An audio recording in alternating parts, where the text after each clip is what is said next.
Welcome to Death and Dirt, a podcast from the Real Property, Probate, and Trust Law section of the Pennsylvania Bar Association. Join us as we delve into real estate, estate planning, and trust and estate administration. This podcast offers in-depth analysis and education for legal practitioners, real estate professionals, financial advisors, or anyone interested in real estate, trusts, or estates. And now, our co-hosts. Welcome to Death and Dirt. I am joined, as always, by my wonderful co-hosts, Jen Galloway and Jay Hagerman. I am honored to introduce our guests for this episode. Joining us today are Kristen Del Grosso, Senior Vice President and Market Leader for Central Pennsylvania at PNC Private Bank, and Kimberly Pennell, who goes by Kim, Vice President and Senior Wealth Strategist at PNC Private Bank. Kim, I also noted from her bio, is an avid Philadelphia sports fan. Go Birds. For those who may have tuned in to some of our previous episodes, Death and Dirt has a little bit of a battle of the turnpike going on. And I think if Jay had his way, he would stack our guests with those who pledged their allegiance to the Pittsburgh sports teams. But Kim joining us today, I think maybe perhaps starting to close the gap a little bit. Kristen, I have known for a long time. We both went to Susquehanna University in Selinsgrove, Pennsylvania, back when the mascot was still the Crusaders. I first met Kristen through my now wife, Jacqueline. Kristen actually was in our wedding, and Kristen was and still is one of my wife's closest friends. So I've had the privilege of getting to know her through that friendship. Kim had asked me when we did a pre-call about whether there are any good stories. And thankfully for both Kristen and I, our college days predate smartphones. So those stories live only in our memories and not on the internet, which personally I'm more grateful. Kristen is a fiercely loyal friend, and just want to give her a shout out. She has created an incredible career through a lot of hard work, commitment, and leadership. And for those reasons, and frankly, many, many, many more reasons, I am honored and thrilled to have Kristen as a guest on the podcast. So Kristen and Kim, welcome to Death and Dirt. Thank you so much. Thank you so much. Yeah, it's interesting how our worlds are colliding again.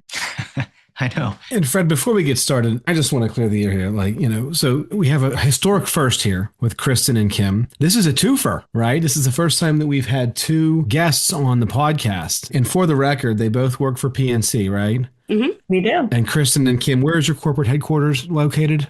Yeah. Yeah, that would be Pittsburgh, right? I mean, I'm you sorry. Lucky it's Pittsburgh, yeah. You can stipulate that, right? Okay. Now that we've had that. Now, Jay, I need to correct you. Since you had your win, I knew where that was going. We did have two guests on when we had Eric Hume and I forget our other guest, but they were plugging Patty Spencer. Yes, because we were plugging the CLEs, and that's right. It was a great episode as well. But hey, I'm partial to both. I claim both Pittsburgh and Philadelphia, having went to law school in Pittsburgh, but having a household of Philly fans. So there are no favorites here. Well, if you pray hard enough, you can fix all of that.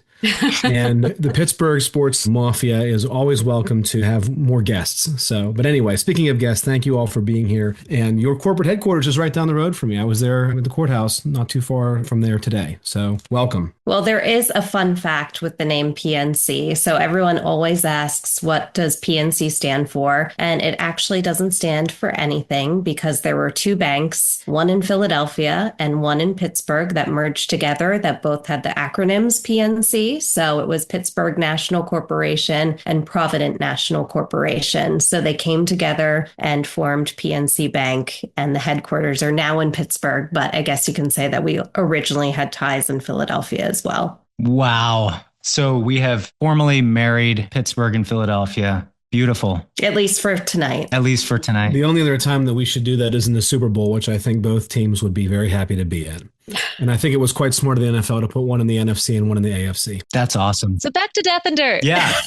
So let's start. Kim, I am intrigued by your career path. So you spent nearly 20 years practicing law, specifically in estate planning, before making the transition to PNC. Can you tell us about that journey and what led you from private practice into wealth strategy? Yeah, absolutely. I mean, truly, does anyone like billable hours? That's a really easy one, right? Like getting away from the billable hours is always a great thing. The reality of the way that we're able to work with our clients on the private bank side and on the wealth planning side allows us to really dig deeper into relationships because we don't have those billable hours hanging over our head where we're charging our clients for every moment that we're meeting with them. And we have a more regular meeting cadence with our clients because we are meeting with them to talk about their banking needs and their investment needs and all of the milestones and life changes that they're having throughout their lives. So we can get deeper in the planning. We can really project things forward, knowing what's coming in the upcoming years to really help position them well on things.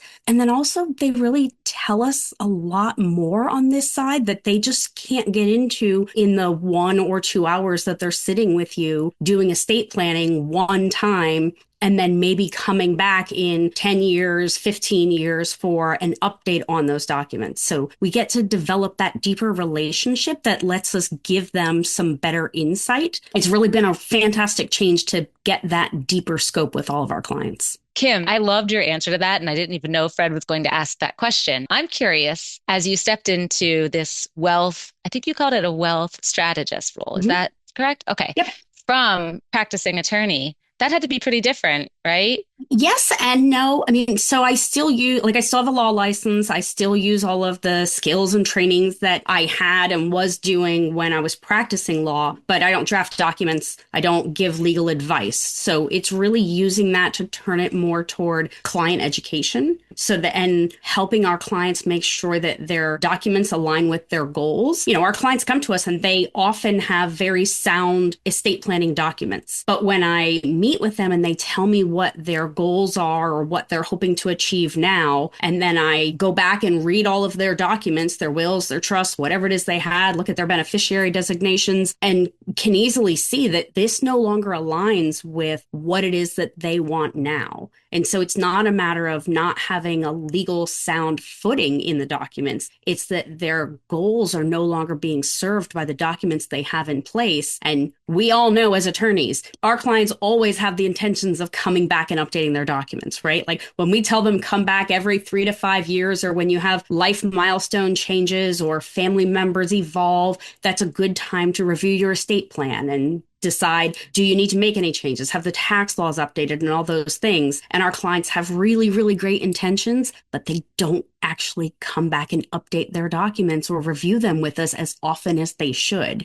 But we get to do that on the wealth planning side because they are coming in to meet with us. And I do get to remind them that, okay, well, you just told me your, child has this addiction issue, or you have a new grandchild now that's not even contemplated in your documents. And would you want that to be included? And then use that information to send them back to their attorney to update and draft documents for them. Yeah. And I think the way that you're describing what you do really approaches what I see as a strategist, which is really what you're doing. And I think that's important to differentiate for our listeners. And, even Jay and Fred and I coming into this, we recognize the importance of your role, even as attorneys, because it's a different approach. It's a different mindset. It's a different set of questions that you're looking for, a different set of facts. I work for a trust company now, so I'm on the other side of it, having come from planning as well. And what I'm finding is what you're describing is it's a different approach. And I like the way that you described it as a strategist. So I'm excited to see where this episode goes. I'm going to transition over here to our second guest, Kristen, and ask you to explain a little bit about what you do at PNC for our listeners. Sure.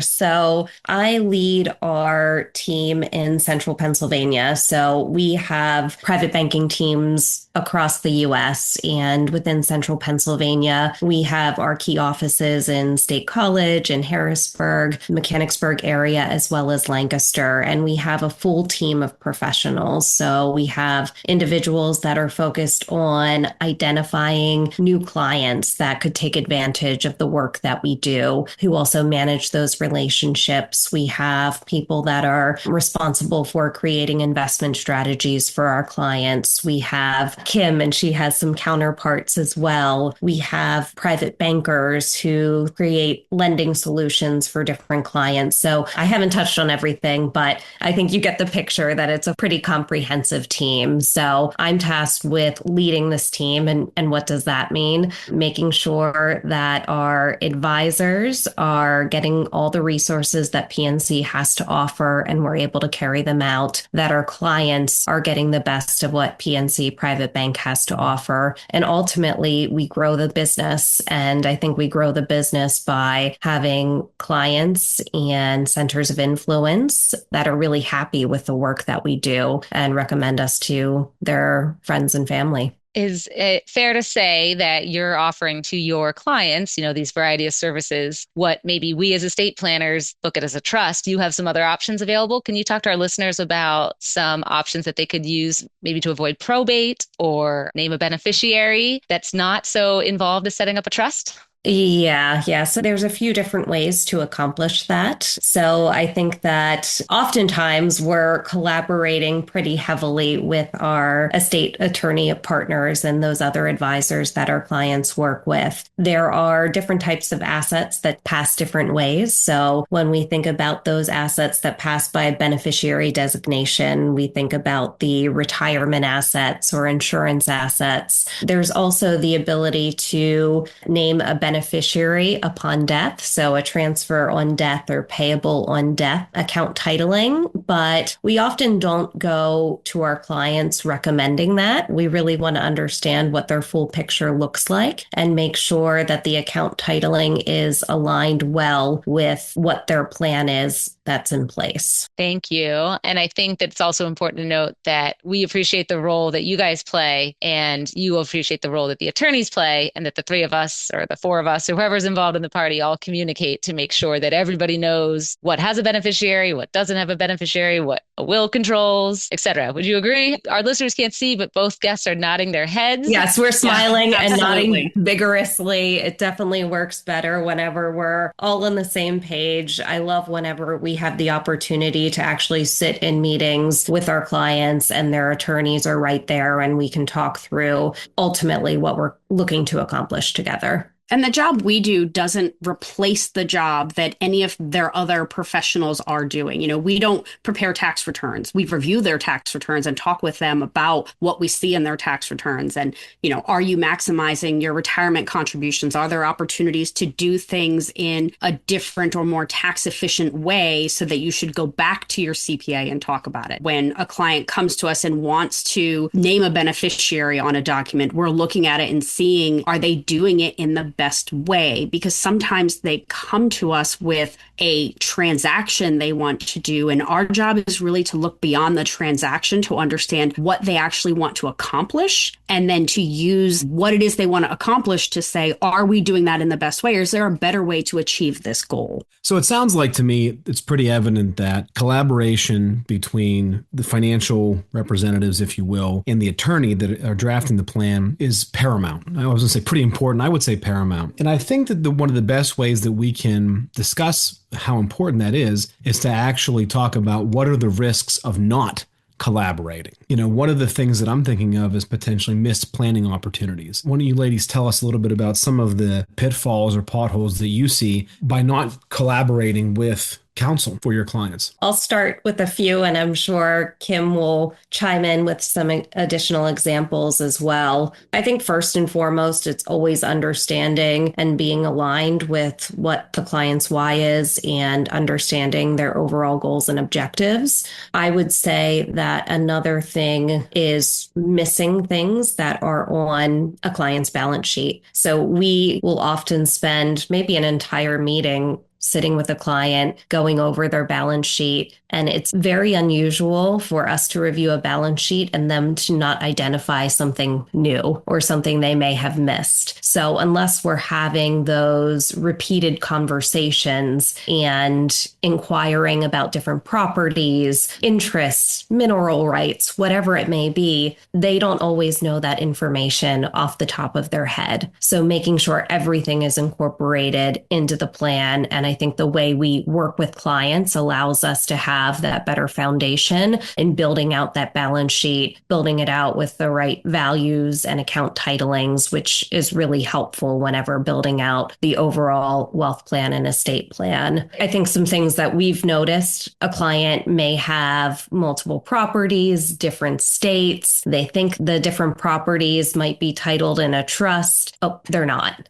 I guess they were never transferred. So potentially clients running into the need to do probate in multiple states. There's also potential unintended tax consequences that we've seen. We've had parents be on accounts with their young children or maybe aged children at this point, and then it's just for convenience factors or just for accessibility for the parent to transfer funds to a child. But it was really the child's asset. Parent passes, and then the child has to pay inheritance tax on their assets already. So it's really trying to avoid those poor situations before they actually come to the forefront. Is it also fair to say, I mean, like in law school, it's like the Marine Corps, but mentally, they break you down in the first year to build you up the way that they want. And frankly, I mean, it's taken me almost 40 years, but lawyers just view the world differently than everybody else, in my opinion. We hate surprises, typically. You know, I'll give you an example. I'm driving down the road and I see a UPS or FedEx truck pulled to the side, or Amazon, right?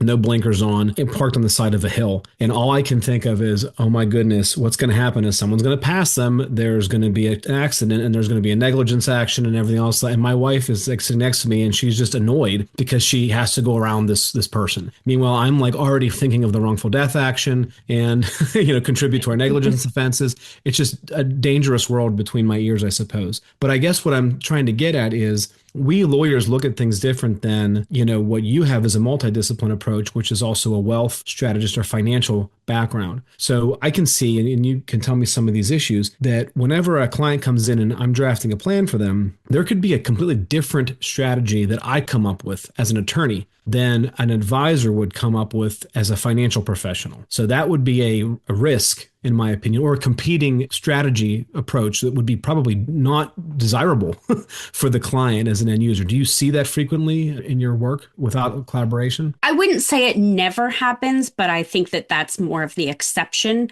because usually we are working hand in hand with our clients' other advisors, whether they're already coming to us with a plan in place and we're really looking at updating it and, have the tax laws changed, have the rules around what we're allowed to do with this or that changed, or your facts and circumstances changed? Or are there just new opportunities that we're exploring that we can then go back to the attorney with? But we see our role as being a partner with the attorneys. So it's not something that really ever becomes more adversarial or where we're going against the advice of someone else.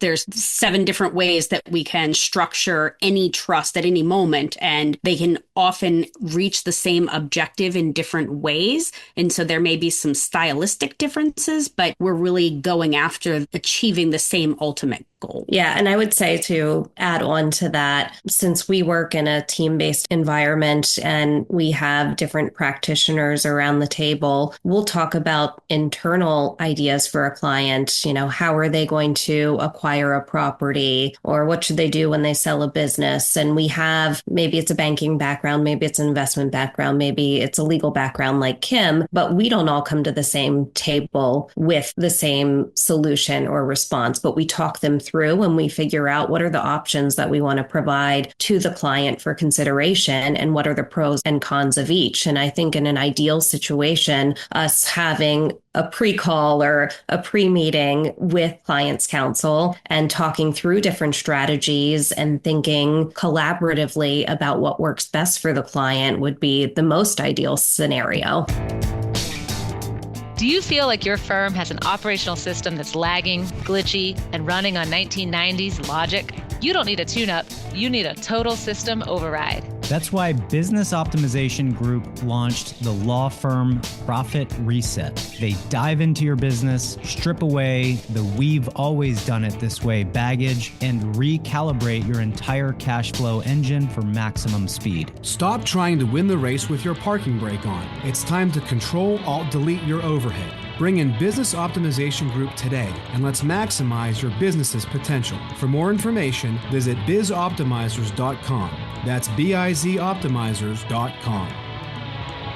I love that you say ideal, because sometimes we, as estate administration attorneys, deal with situations that the ideal scenario did not pan out. And this, I think, is a really good opportunity to talk about why that happens and how that happens. So you had talked, Kristen, about the different types of designations. So transfer on death, pay on death, and trust for designations on, although it does apply, and we'll, I think, talk more about retirement assets, but also on brokerage accounts, checking accounts, savings accounts. And one of the most common planning mistakes that I see is that the majority of their assets, I'll say that, are structured to pass directly to beneficiaries. And the estate plan that was put into place assumes that the fiduciary, whether that's the executor or the trustee, will have assets available to pay final expenses, to pay taxes, to pay any potential creditor claims and costs of administration. And people tend to, and this is what I see in my practice, I imagine that we all have come across this quite a bit, have this perception that bypassing probate and having assets passed directly to beneficiaries, it sounds like a success. The problem with that is the individuals that our clients have chosen to carry out their wishes. Generally, this is someone that they trust, someone that they love, someone that they believe will be best situated to carry out their wishes. The unfortunate result is that they're putting them in an impossible situation where all of the assets pass outside of the will. In most cases in Pennsylvania, we're talking about a will-based plan, because generally speaking, revocable trust-based plans are not as common in Pennsylvania, but the same problem could occur, and I'm sure does occur in other states where revocable trust-based plans are more common, where you put your executor, you put the trustee in a real bind. My thought would be, what a lot of clients come in with is an idea, and Kristen, you mentioned this too, is it's always the most important thing is to understand the client's goals. What is their why? And sometimes they say, I want to avoid probate. And you say, okay, well, tell me what that means to you and what you really want to accomplish. Because the question, I think, is not, can we avoid probate? The better question is, does this designation fit within the overall estate plan? And have we left sufficient assets under the fiduciary's control to administer the estate or the trust properly? I guess it comes down to kind of a question of timing. Like, your plan sounds amazing. That sounds great. But you could sit down with a client and talk all day, and then a year later, 2 years later, 5 years later, they go and sit down with an estate planning attorney, and maybe they don't have those follow-up meetings with you as frequently as you would like, and there are issues. I just kind of rambled on for a while, but like, this is something that I feel so passionately about because I see it so often after someone passes, and it's awful. I always say that nothing makes you a better planner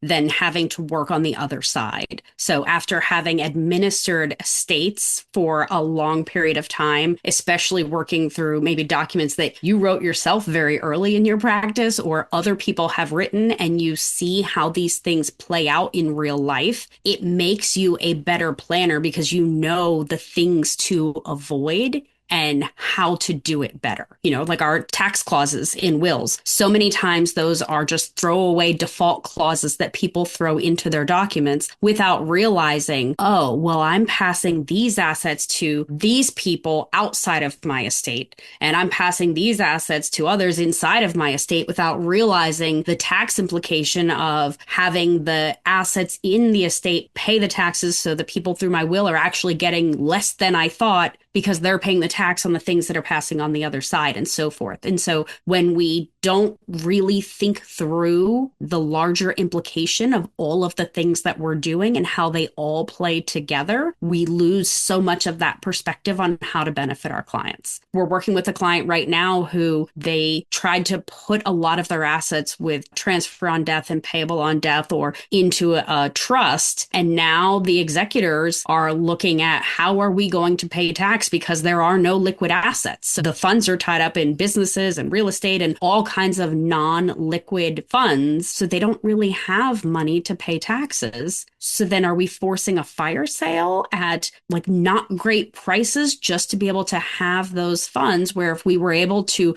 in advance, we could have identified this as an issue and either titled things differently or looked at maybe insurance as a way of providing liquidity at that event. Like there are lots of things we could have done if we were able to do planning with this client in advance. I would just add one thing to that, and I will get off my high horse after this. But from the wealth strategy standpoint, the plan that you outlined to me seems like it's designed specifically, maybe not, I mean, because you want to provide your clients the best possible service, but it also, at least the result of it is that you're having these conversations and you're doing these things to prevent that from happening. So I just wanted to kind of give a word of caution to attorneys, estate planning attorneys who may be, working with clients on their own, that this is actually really easy. There is a very easy fix to this, and it is to pick up the phone and call the financial advisor that's working with your client. It's that easy. Absolutely. And so I'll get off my high horse and turn this back over to someone else. We always ask our clients for permission to talk to their other advisors. Like we want to work collaboratively with their accountant, with their attorney, with whoever else that is that they're working with, because that makes all of us serve the client better when we can collaborate together to make sure that the things I know, you know, and then we can all serve that client and come at it from our different angles to provide the best possible solution for the client. So that's something we are always asking our clients to do, is let us talk to their other professionals. We welcome that input and that ability to do that. And ultimately, it's the collaboration between the two. The attorney is going to make sure everything's legally sound, but then we're going to make sure that assets are titled appropriately and it's actually workable in real life. So I'm going to play devil's advocate because that's kind of my thing. I've been racking my brain and thinking about if there's any downside to this whatsoever. And I can only think of one thing where there's downside to having a collaborative meeting with the client and advisors, whether they be financial or tax or all of the above. And I mean, once again, the benefits seem like that there is, proactive planning, communication among the players, different strategies, the different minds coming from different approaches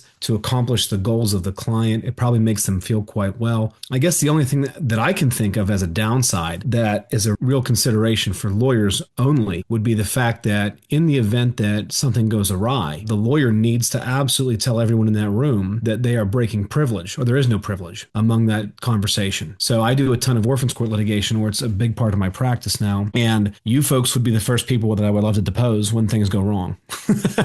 So that's the only downside that I can think of. And certainly there could be other conversations that occur between the client and the attorney without any other folks in the room than that. But once again, I think that's a small price to pay. And it's very rare that these situations get litigated. I would suggest it's probably more of a risk to not collaborate than to waive privilege in these conferences. I don't know if you've ever dealt with that or not, but that's the only downside that I can think of. I haven't personally had any experience with that being an issue. On the attorney side, I would say having that reminder to our clients at the start of a meeting of like, let's just make sure that we're all here on the same page, that because there are third parties involved in this conversation, there is no privilege involved here. And I want to make sure you understand that from the outset. And if there is a conversation that we do need to have privileged, then let's ask the other advisors to step out of the room. And being upfront with that. And, if I'm in a meeting with an attorney and they ask us to step out so they can have a private conversation with the client, like we absolutely would respect that,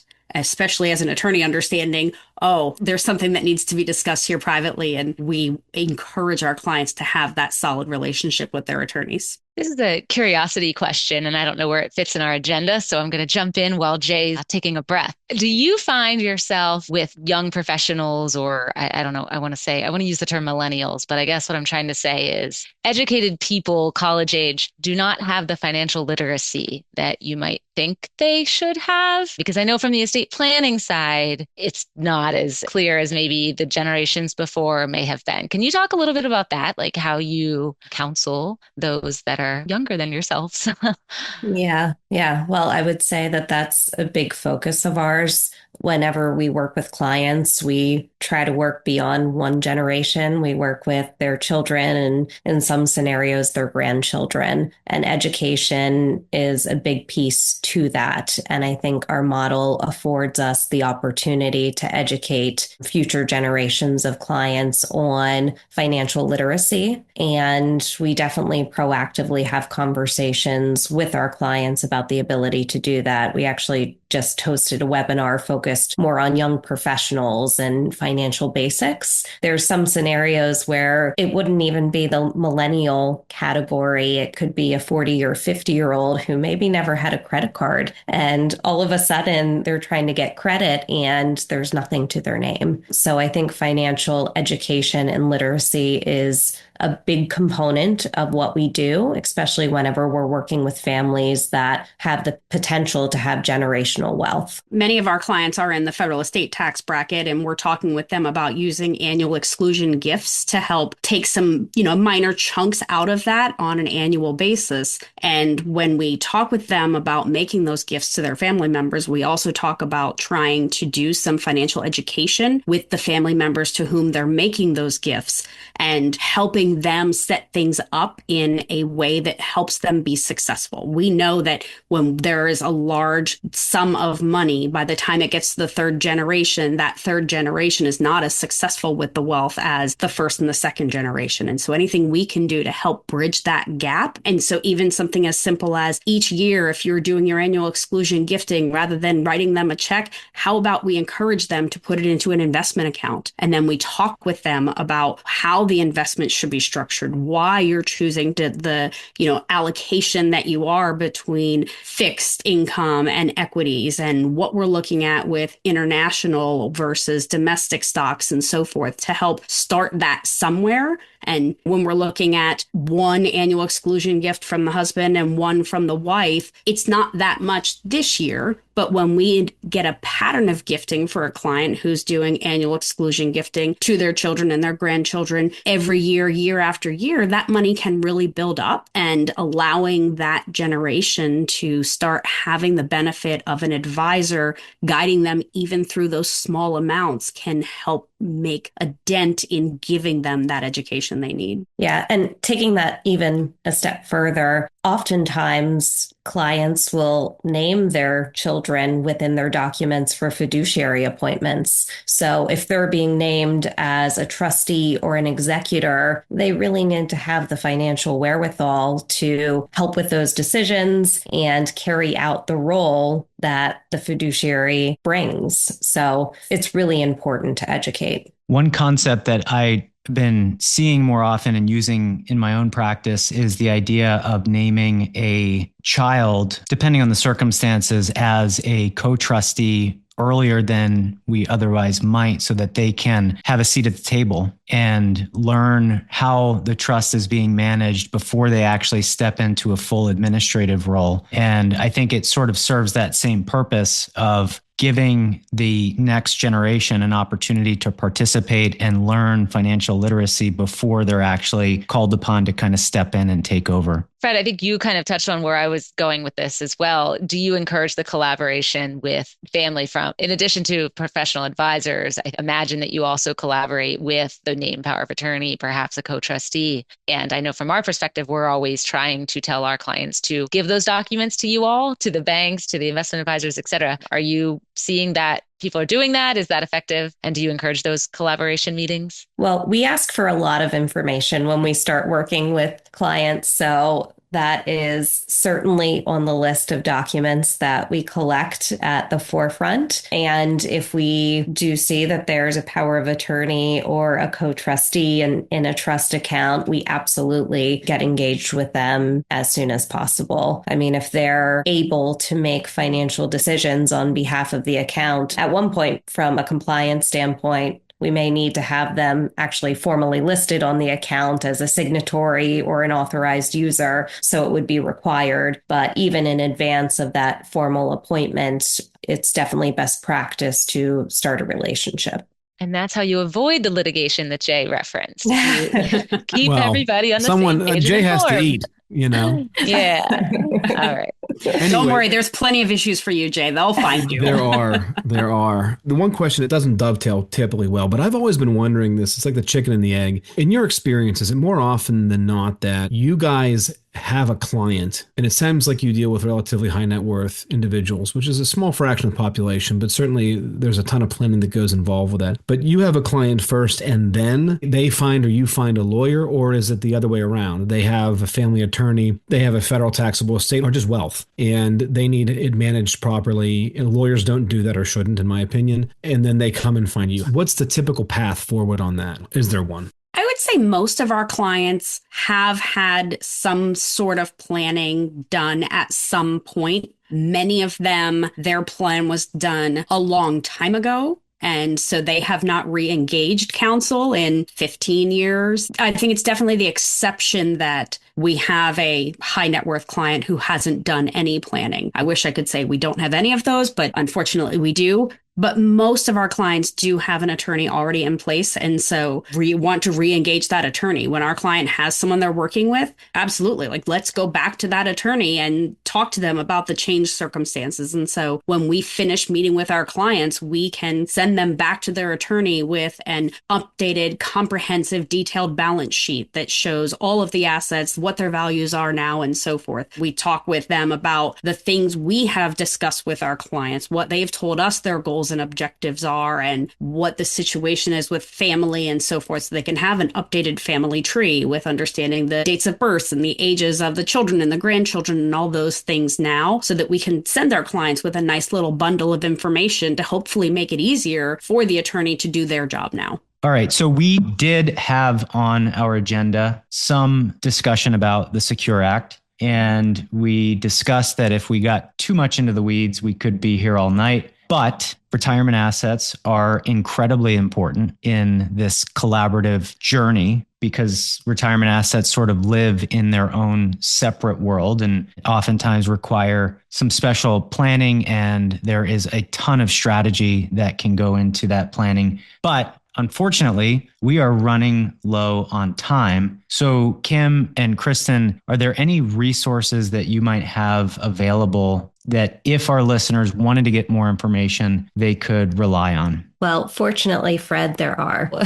We have a piece coming out in the PA Lawyer magazine in the fall edition. It's actually going to be a 2-page piece on retirement planning and Secure 2.0. So that's the first area. We're also going to be hosting a webinar that will be offered to the PA Bar Association on October 15th. And that will be focused on qualified plans and IRAs and planning under the Secure 2.0 Act. And then finally, we are going to be hosting a continuing education class on November 17th with a live webinar on qualified plans and IRAs, also planning under Secure 2.0 and the final regulations. So no shortage of resources coming this fall. And I will say, for the benefit of our listeners, we will put reminders to all of those in the show notes. So if you want to check those out, we'll put those dates and those opportunities so you can check them out. Kim and Kristen, thank you so much for being here. I think the takeaways are pretty obvious that integrated planning is not an option. It is critical that strong advisor partnerships benefit our clients and each other, and that collaboration leads to more clarity, better execution, and sets our clients up for long-term success. So thank you so much for being with us. We really appreciate your time. Thank you. Thanks. This has been a lot of fun. Well, that's a wrap, folks. I just wanted to mention one more thing. These folks from PNC have a lot of events coming up that you can attend. Fred said they'll be in the show notes. Also, the Pennsylvania Bar Association section, the Real Property, Probate, and Trust, which hosts this lovely podcast, is having its first in-person retreat in October. I believe it's the 7th through the 9th in Bedford Springs in Pennsylvania, 2026. We're hoping that if you are a member of the bar or want to even be a sponsor of that, please show up and attend. It's going to be a very interesting series of sessions, including information on how to run practices, AI, all the fun stuff that we need to learn as practicing attorneys and people who are working with practicing attorneys. So we hope to see you there. And of course, until next time, folks, don't let them throw dirt in your face until you're dead. Take care.